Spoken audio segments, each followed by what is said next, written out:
Bismillah. Assalamualaikum warahmatullahi wabarakatuh. Baik, saya akan menjelaskan materi-materi yang Ibu berikan. Awal mula lahirnya filsafat. Filsafat sebagai disiplin intelektual memiliki akar yang sangat jauh dalam sejarah pemikiran manusia, meskipun sulit untuk menentukan titik awal yang pasti. Beberapa tempat dianggap sebagai tempat kelahiran filsafat. Kebanyakan sejarawan filsafat menganggap Yunani kuno sebagai tempat kelahiran filsafat pada abad ke-6 hingga ke-4 sebelum Masehi. Di kota-kota seperti Miletus, Thales, Anaximenes, dan Heraklitus mengembangkan ide-ide filosofis. Pertama, tokoh seperti Socrates, Plato, dan Aristoteles kemudian memberikan kontribusi besar terhadap perkembangan filsafat di Yunani. Namun demikian kita juga dapat menemukan pemikiran filsafat awal berbagai budaya di seluruh dunia. Contohnya di India, filsafat Hindu dan filsafat Buddha muncul pada periode yang sama dengan perkembangan filsafat Yunani. Di Mesir, Tiongkok, dan wilayah lainnya juga ada juga pemikiran filosofis yang berkembang sendiri. Jadi sementara Yunani sering dianggap sebagai tempat kelahiran filsafat, konsep-konsep filosofis awal juga munculnya di berbagai tempat di dunia secara bersamaan. Faktor-faktor lahirnya filsafat di Yunani kuno, yaitu kelahiran filsafat di Yunani kuno ini dapat dijelaskan oleh beberapa faktor berbeda. Yang pertama itu ada kondisi sosial dan politik. Yunani pada masa itu terdiri dari kota-kota negara yang relatif mandiri dan memiliki sistem politik yang berbeda seperti demokrasi di Athena. Kondisi politik ini memberikan kesempatan bagi warga negara untuk berpartisipasi keputusan politik, dan ini mungkin merangsang minat terhadap pertanyaan-pertanyaan filosofis tentang hak keadilan dan pemerintah, perubahan dalam struktur ekonomi. Perubahan ekonomi termasuk pertumbuhan perdagangan dan kekayaan dapat menciptakan lingkungan di mana memiliki waktu dan sumber daya untuk merenung tentang pertanyaan filosofis. Yang ketiga itu ada kontak dengan budaya lain. Yunani kuno memiliki kontak dengan berbagai budaya seperti Mesir dan Timur Tengah melalui perdagangan dan eksplorasi. Pertukaran ide dari budaya-budaya ini dapat merangsang perkembangan pemikiran filosofi di Yunani kuno. Yang keempat itu ada kemajuan dalam pendidikan. Adanya sistem pendidikan di kota-kota Yunani, terutama di Athena, mendorong perkembangan intelektual. Socrates misalnya berfokus pada metode dialektika dan diskusi filosofis sebagai alat untuk mencapai pemahaman yang lebih baik. Yang kelima itu ada ketidakpuasan terhadap mitologi dan kepercayaan tradisional. Beberapa pemikiran Yunani mungkin merasa tidak puas dengan jawaban-jawaban yang diberikan oleh mitologi dan kepercayaan tradisional terhadap pertanyaan-pertanyaan mendasar tentang alam semesta, manusia, dan kehidupan. Dan oleh karena itu juga filosof ini di masa ini melakukan gerakan yang dimana dinamai dengan demitologisasi atau pertumbuhan atas mitos-mitos. Yang keenam itu ada pertumbuhan ilmu pengetahuan dan matematika. Kemajuan dalam ilmu pengetahuan dan matematika seperti yang terjadi di sekolah-sekolah di Miletus yang memberikan dasar rasional untuk pemikiran filosofis. Semua faktor ini bersama menciptakan lingkungan yang mendukung munculnya filsafat di Yunani kuno. Faktor-faktor ini tidak berdirinya sendiri, tetapi saling berinteraksi dan memberikan sumbangan kepada perkembangan pemikiran filosofi di masa itu.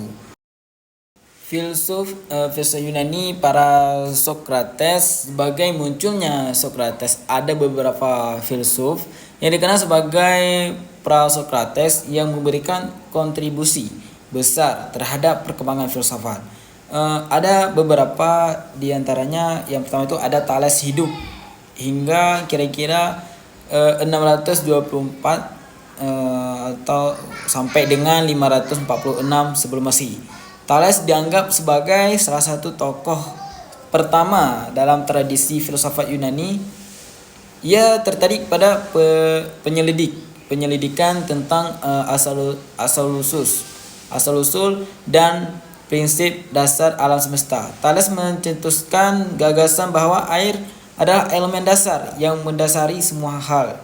Ini merupakan langkah awal dalam memikirkan alam semesta secara rasional, menggantikan penjelasan mitologis.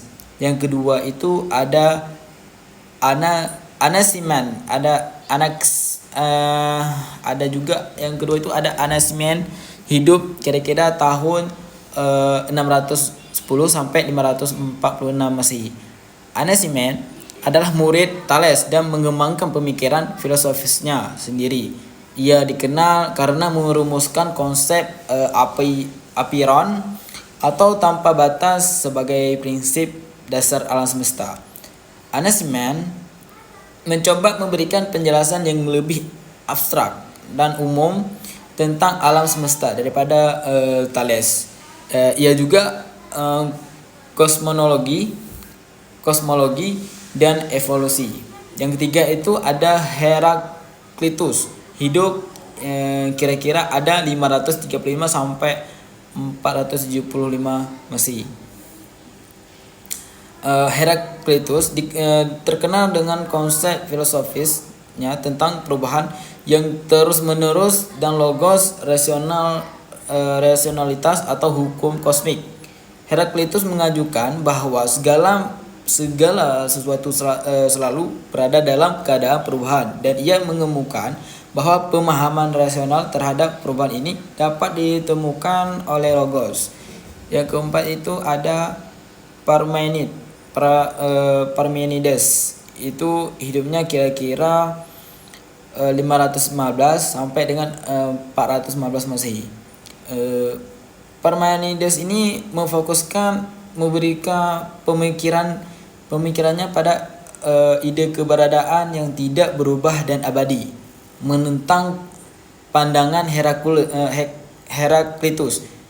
Parmenides ini menyimpulkan bahwa realitas yang abadi dan tidak berubah hanya bisa dipahami melalui pemikiran rasional, bukan melalui pengamatan sensoris yang dapat menyesatkan. Yang kelima itu ada Empedokles, hidupnya kira-kira 490 sampai 430 sebelum Masehi. Empedokles memperkenalkan gagasan tentang 4 elemen, yaitu tanah, air dan udara dan api, yang membentuk segala sesuatu dan mempengaruhi pemikiran alam semesta. Ia mengemukakan bahwa kombinasi dan perubahan elemen ini menjelaskan keragaman alam semesta. Filsuf para Sokrates ini masing-masing memberikan kontribusi unik mereka terhadap pemikiran filosofis di Yunani kuno. Meskipun pemikiran mereka ini masih bervariasi, mereka semua berusaha mencari penjelasan rasional dan sistematis terhadap alam semesta dan keberadaan. Mazhab filsafat Yunani pra-Sokrates. Jadi para filsuf pra-Sokrates ini memiliki berbagai arah pemikiran filosofis dan masing-masing antaranya memiliki fokus dan konsep-konsep utama yang berbeda.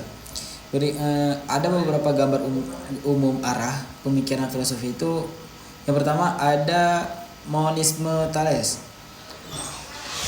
yaitu salah satu filsuf pra-Sokrates. Pertama menciptakan konsep monisme, yaitu keyakinan bahwa ada satu prinsip dasar atau unsur yang menjadi dasar segala sesuatu. Thales menganggap air sebagai prinsip dasar yang membentuk segala sesuatu di alam semesta. Pemikiran monistik adalah langkah awal menuju penggunaan rasionalitas untuk menjelaskan alam semesta menggantikan penjelasan mitologis. Yang kedua itu ada pluralisme. Anaximander ini adalah seorang murid Thales memperkenalkan konsep apeiron atau tanpa batas sebagai prinsip dasar alam semesta ini. Ia mengemukakan bahwa unsur dasar yang tidak terbatas ini menjadi asal mula segala sesuatu di alam semesta. Pluralisme Anaximander menunjukkan dorongan untuk mencari prinsip-prinsip yang lebih umum dan lebih abstrak dalam menjelaskan alam semesta. Yang ketiga itu ada panteisme Heraklitus. Heraklitus menekankan perubahan sebagai prinsip dasar alam semesta ini. Ia mengajukan bahwa segala sesuatu selalu berada dalam keadaan berubah yang konstan. Heraklitus juga mengembangkan konsep logos sebagai hukum kosmik yang mengatur segala perubahan tersebut. Pemikiran Heraklitus menggarisbawahi peran konsep rasionalitas dalam memahami alam semesta dan perubahan yang berlangsung di dalamnya. Yang keempat ada monisme dan keterbatasan Parmenides. Parmenides menolak gagasan perubahan dan berpendapat bahwa keberadaan yang tetap dan abadi adalah satu-satunya kenyataan.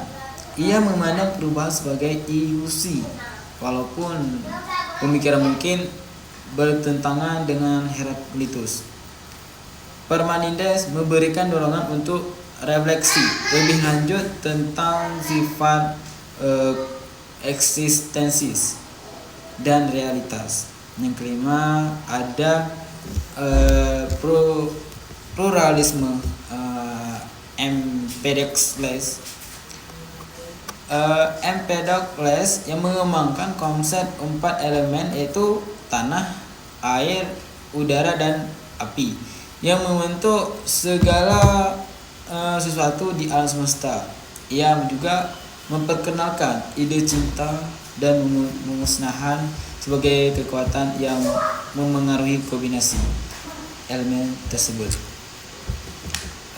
Empedocles memberikan kontribusi terhadap pemahaman tentang sifat-sifat dasar materi dan interaksi di dalam interaksi di alam semesta secara keseluruhan. Para filsuf pra-Sokrates memiliki fokus pada pemahaman rasional tentang alam semesta ini dan keberadaan, serta mengajarkan prinsip-prinsip umum yang dapat menjelaskan keragaman fenomena alam. Meskipun pandangan mereka bervariasi, pemikiran ini membuka jalan bagi perkembangan lebih lanjut dalam sejarah filsafat ini. Puncak filsafat Yunani kuno yaitu dapat dicapai pada masa klasik, terutama di abad ke-5 dan ke-4 sebelum Masehi di Athena, dan melibatkan kontribusi dari beberapa tokoh besar. Beberapa aspek puncak filsafat Yunani kuno melibatkan pemikiran etika politik, metafisika, epistemologi, dan logika. Beberapa elemen kunci dari puncak filsafat Yunani kuno itu ada yang pertama ada Socrates yang lahir pada tahun 469 sampai 399 sebelum Masehi. Socrates fokus pada pertanyaan etika dan keadilan. Meskipun tidak menulis karyanya sendiri, gagasan-gagasannya diabadikan melalui tulisan muridnya, terutama Plato. Socrates menekankan pentingnya pengetahuan diri dan ia mengembangkan metode dialektika untuk mencapai melalui dialog dan pertanyaan. Yang kedua itu ada Plato, yaitu hidup pada tahun 427 sampai 347 sebelum Masehi. Plato mendirikan akademi sekolah filsafat pertama di dunia barat dalam karya Republik. Ia mengembangkan teori negara ideal yang dipimpin oleh filsuf raja. Plato juga merumuskan ide keberadaan dunia ideal yang merupakan realitas yang lebih tinggi dan abadi daripada dunia material. Yang ketiga itu ada Aristoteles, hidup pada tahun 384 sampai 322 sebelum Masehi. Aristoteles ini membentukkan Lyceum, sekolah filsafat kedua di Athena. Ia berfokus pada logika, epistemologi, dan ontologi. Aristoteles mengembangkan logika formal pertama dan membentuk dasar untuk metode ilmiah. Karya-karyanya seperti Etika Nikomachen dan Politika memberikan semangat besar terhadap pemikiran etika dan politik. Yang keempat itu ada Helenistik tahun 300 sampai 30 sebelum Masehi. Setelah periode klasik muncul aliran-aliran filsafat baru. Selama periode Helenistik, Stoikisme yang menekankan etika dan ketenangan batin dipimpin oleh filsuf-filsuf seperti Zeno dari Citium dan Seneca. Epikureanisme yang menitik beratkan pada pencarian kenikmatan yang bermakna diperkembangkan oleh Epikuros. Skeptisisme yang menekankan keraguan dan ketidakpastian dianut oleh filsuf-filsuf seperti Pyrrho. Yang kelima ada kontribusi pada pemikiran hukum dan politik. Plato dan Aristoteles memberikan kontribusi besar pada pemikiran politik dan hukum. Plato mencetuskan ide negara ideal dalam Republik, sedangkan Aristoteles ini memberikan analisis yang mendalam tentang berbagai bentuk pemerintahan dalam politika. Yang keenam ada pemikiran etika dalam filsuf-filsuf seperti Socrates, Plato, dan Aristoteles merumuskan gagasan etika yang mendalam termasuk konsep kebajikan, keadilan, dan tujuan hidup yang bermakna. Periode ini menciptakan dasar bagi banyak pemikiran filosofis di masa-masa selanjutnya dan memberikan kontribusi besar terhadap perkembangan filsafat dan ilmu pengetahuan di dunia barat. Puncak filsafat Yunani kuno ini mencerminkan kerangka dasar bagi banyak diskusi dan penelitian di bidang filsafat yang masih relevan hingga hari ini. Filsafat Socrates itu adalah salah satu figur sentral dalam sejarah filsafat Yunani kuno. Meskipun ia tidak meninggalkan tulisan-tulisan resmi, pemikirannya itu dicatat oleh muridnya terutama Plato melalui dialog-dialog filosofis yang menggambarkan metodenya. Beberapa aspek mendalam filsafat Socrates ini. Yang pertama itu ada metode dialektika. Socrates terkenal dengan metode dialektika, suatu proses dialogika di mana dia berkomunikasi dengan orang lain melalui pertanyaan-pertanyaan tajam dan kritis. Ia tidak memberikan jawaban langsung tapi melibatkan orang lain ke dalam serangkaian pertanyaan untuk membimbing mereka mencapai pengetahuan sendiri. Prinsipnya itu adalah bahwa melalui pertanyaan yang diskusi seseorang dapat mencapai pemahaman yang lebih mendalam dan mengatasi ketidakpastian. Metode dialektika yang digunakan oleh Socrates melibatkan pertanyaan dan jawaban dalam membentuk dialog atau percakapan untuk mencapai pemahaman dan kebenaran. Socrates ini tidak memberikan jawaban langsung kepada murid-muridnya, tetapi ia menggunakan pertanyaan-pertanyaan tajam dan kritis untuk membimbing mereka mencapai kesimpulan sendiri. Yang kedua itu ada pengetahuan diri. Socrates mengajarkan bahwa pengetahuan diri adalah kunci utama menuju kehidupan yang lebih baik dan bijaksana. Ia berpendapat bahwa kebajikan sejati berasal dari pemahaman diri sendiri dan kesadaran atas kekurangan atau kelebihan diri. Pemahaman diri juga melibatkan pengakuan akan keterbatasan pengetahuan seseorang. Socrates menyatakan bahwa ia lebih bijak daripada yang lain karena ia tahu bahwa ia tidak tahu banyak hal. Yang ketiga itu ada kebajikan sebagai pengetahuan. Socrates percaya bahwa kebajikan adalah bentuk pengetahuan. Dalam pandangannya, orang hanya akan bertindak baik jika mereka tahu apa yang benar. Oleh karena itu, ketika seseorang berbuat salah, itu disebabkan oleh ketidakketahuan, bukan oleh keinginan jahat. Pemahaman yang benar tentang kebaikan akan menghasilkan ketindakan yang baik dan oleh karena itu ilmu pengetahuan ini adalah kunci untuk kehidupan yang etis. Yang keempat itu ada kritisme terhadap sofisme. Socrates sering menentangkan sofisme yang merupakan suatu pemikiran yang memandang bahwa kebenaran adalah relatif dan dapat dimanipulasi. Socrates berusaha untuk menunjukkan bahwa ada kebenaran yang mutlak dan bahwa moralitas dapat diukur dengan standar yang objektif. Yang kelima itu ada penentangan terhadap kekuasaan politik.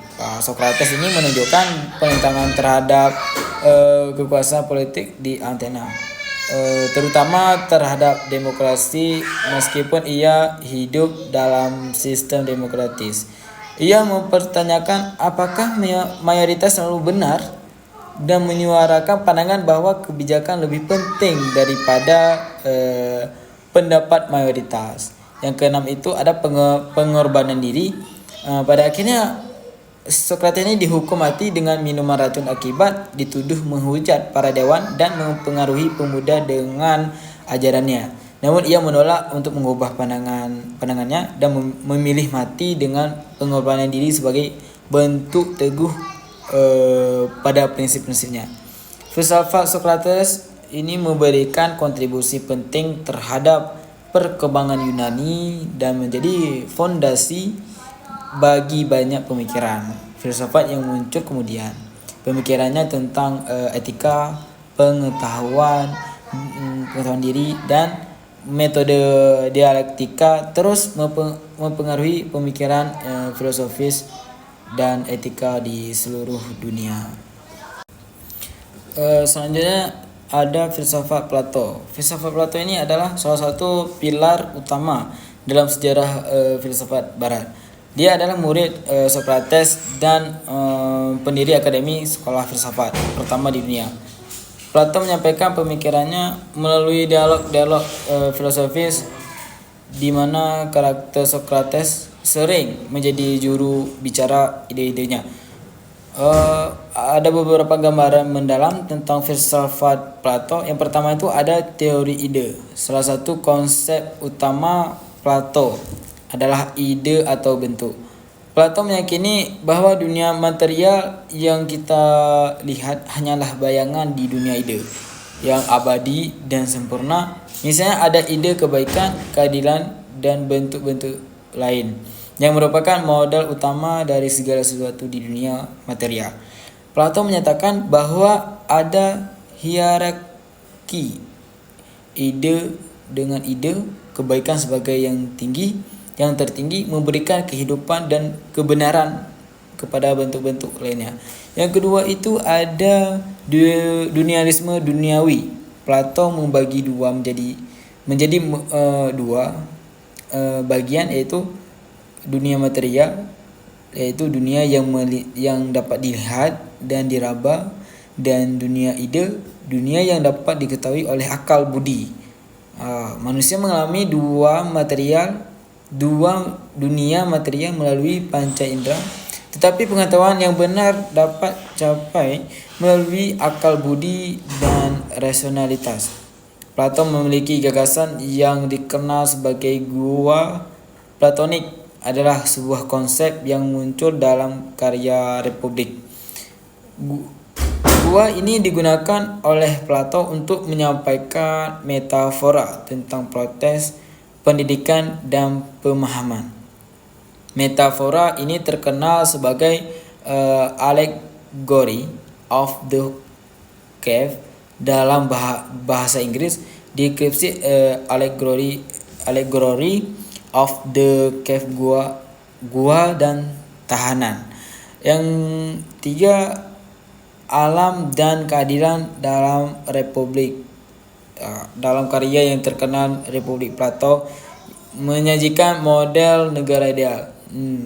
Negara tersebut terdiri dari tiga kelas, yaitu penguasa atau filosof raja, kesatria atau penjaga, dan pekerjaan atau petani.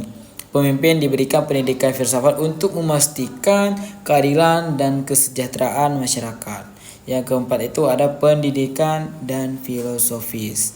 Plato percaya pada pentingnya pendidikan dan mengembangkan gagasan bahwa anak-anak harus mendapatkan pelatihan khusus untuk menjadi pemimpin dan filosof raja. Pendidikan harus menekankan pengembangan karakter dan pengetahuan tentang dunia ide. Yang kelima itu ada pengetahuan dan ingatan. Dalam dialog Meno, Plato mengemukakan konsep bahwa semua pengetahuan sejati sebenarnya adalah bentuk-bentuk yang diingatkan. Anamnesis, ia meyakini bahwa jika manusia ini sudah mengenai ide sebelum kelahiran dan mengingatnya selama hidup di dunia. Yang keenam itu ada teori pengetahuan. Plato mengembangkan pemikiran tentang proses memperoleh pengetahuan dalam Theaetetus dan Menon.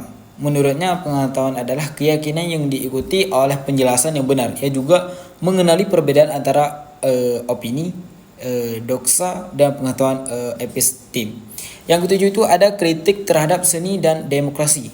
Plato mencurahkan perhatian besar pada kritik terhadap seni dalam Republik dan Hukumati.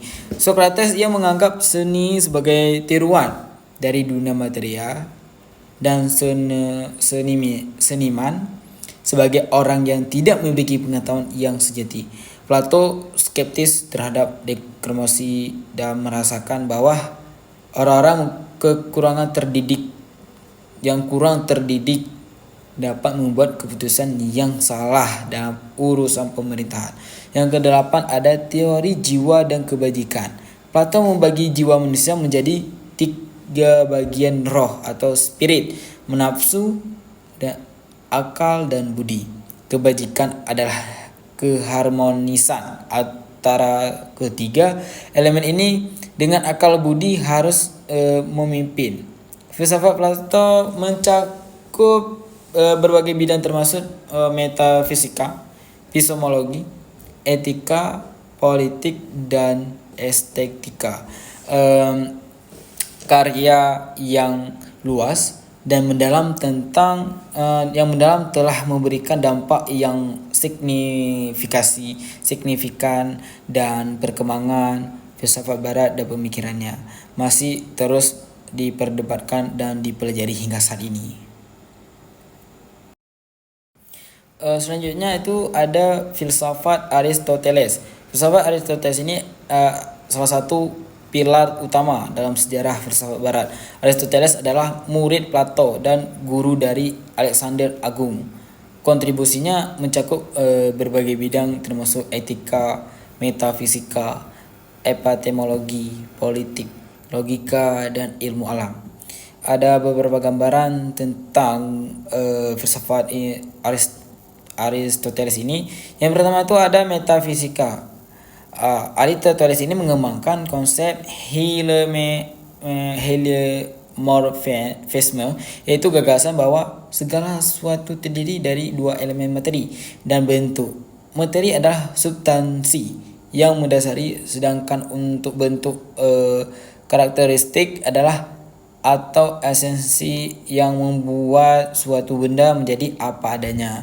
Aristoteles ini memperkenalkan konsep potensi dan aktualisasi. Segala sesuatu memiliki potensi untuk menjadi sesuatu dan aktualisasi terjadi ketika potensi tersebut dijukan.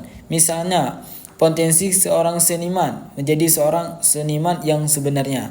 Yang kedua itu ada epistemologi dan logika. Aristoteles menyusun kumpulan karya tentang logika yang dikenal sebagai organon dalam karya analitika prior dan analitika posterior. Ia mengembangkan konsep silogisme sebagai alat untuk deduksi logis.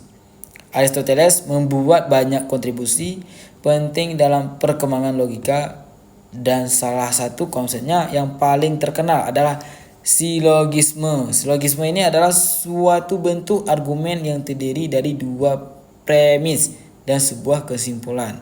Yang ketiga ada etika. Aristoteles ini mengembangkan etika yang berfokus pada pencapaian kebahagiaan.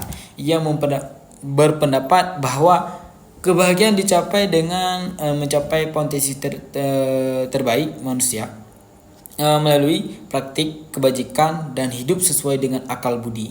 Aristoteles mengidentifikasi kebajikan etika sebagai kebajikan moral yang terletak dengan tengah antara kekurangan dan kelebihan, yaitu antara doxa dan hubris. Contohnya keberanian. Itu adalah kebajikan yang terletak di antara penakut dan pemberani yang berlebihan. Yang keempat, politik.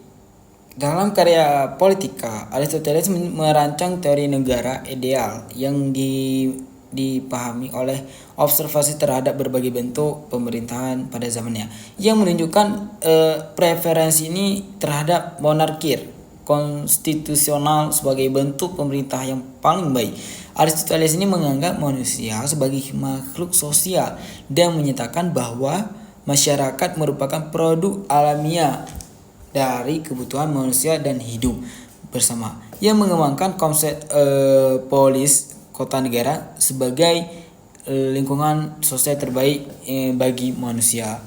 Yang kelima ada estetika. Aristoteles memberikan kontribusi dalam bidang estetika ini melalui karya Politika. Ia mengembangkan teori tragedi dan menyebutkan bahwa tujuan utama tragedi ini adalah menghasilkan katarsis atau pembersihan emosi melalui pengalaman estetis.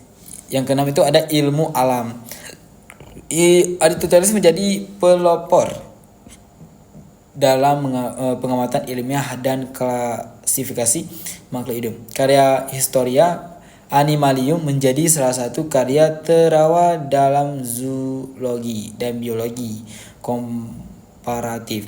Aristoteles memberikan kontribusi pada pemikiran fisika dengan menyusun ide-ide tentang gerak, potensi, dan aktualisasi terhadap konsep tempat dan waktu. Filsafat Aristoteles memberikan dasar bagi banyak pemikiran filosofi dan ilmiah di seluruh dunia. Karena karya-karya yang mendalam dan beragam terus mempengaruhi banyak disiplin ilmu, dan pendekatan yang komprehensif terhadap filsafat membuatnya menjadi salah satu tokoh sentral dalam sejarah filsafat barat. Selanjutnya itu ada filsafat Stoikisme. Stoikisme ini adalah aliran filsafat Yunani kuno yang berkembang pada abad ke-3 sebelum Masehi dan memiliki dampak yang signifikan pada perkembangan pemikiran etika dan filosofi dunia barat.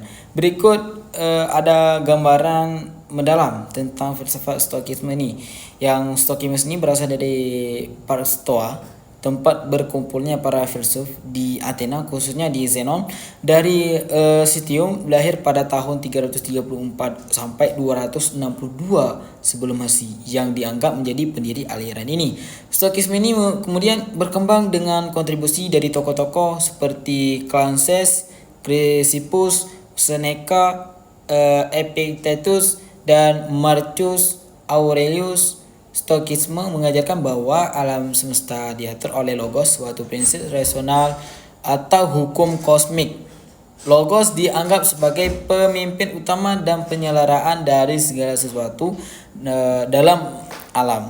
Stoikisme menganut pandangan determinisme, yaitu keyakinan bahwa segala sesuatu terjadi sesuai dengan suatu takdir yang ditentukan. Manusia diharapkan menerima takdir dengan ketenangan dan kedamaian batin. Atraksi adalah ketenangan batin dan ketenangan jiwa yang mencapai dengan menerima takdir dan hidup sesuai dengan logos. Apatheia adalah keadaan ketidakpedulian terhadap emosi ekstrem sehingga manusia dapat menjalani kehidupan kedamaian dan ketenangan. Stoikisme ini menekankan kebijaksanaan dan kebajikan sebagai tujuan hidup utama.